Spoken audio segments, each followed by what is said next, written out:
Si terrà sabato 17 dicembre alle 10 presso la sala conferenze della Camera di Commercio di Nuoro l'incontro del distretto culturale del Nuorese con gli associati, i rappresentanti dei luoghi di cultura, gli operatori culturali, i referenti dei comuni e i cittadini del territorio. Dopo gli anni difficili caratterizzati dall'emergenza sanitaria per la pandemia, si terrà l'evento pubblico nel quale il distretto farà il punto sulle attività realizzate, le iniziative in corso e le linee strategiche e operative per il futuro. Il convegno avrà inizio con i saluti del sindaco di Nuoro, Andrea Soddu, e del commissario straordinario della provincia di Nuoro, Costantino Tidu. Interverrà poi il presidente della Fondazione di Sardegna, Giacomo Spissu.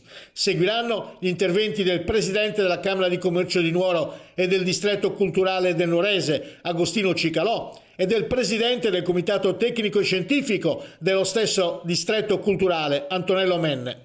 In questa occasione si terrà la presentazione della relazione annuale del distretto con il relativo dibattito sui progetti realizzati e sulle nuove proposte per il 2023.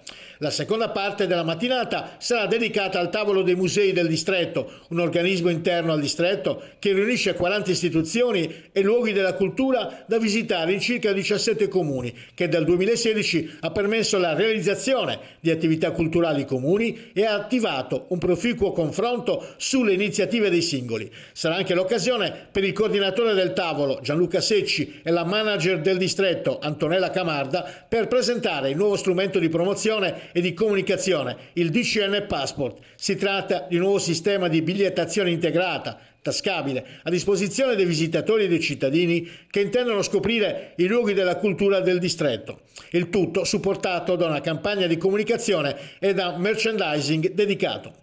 A dare rilievo a questo appuntamento annuale, ricorda Agostino Cicalò, è il decennale del distretto, una tappa importante che segna un percorso intenso, caratterizzato da 10 anni di lavoro nei quali le realtà che lo animano si sono confrontate, hanno messo in rete competenze e professionalità, creato iniziative e progetti. Non sono mancati momenti nei quali è stato necessario mettersi in discussione, ma sempre con l'obiettivo di essere un distretto inclusivo, in grado di mettere insieme e di promuovere le molteplici esperienze e persone che caratterizzano il nostro territorio per il presente e per il futuro.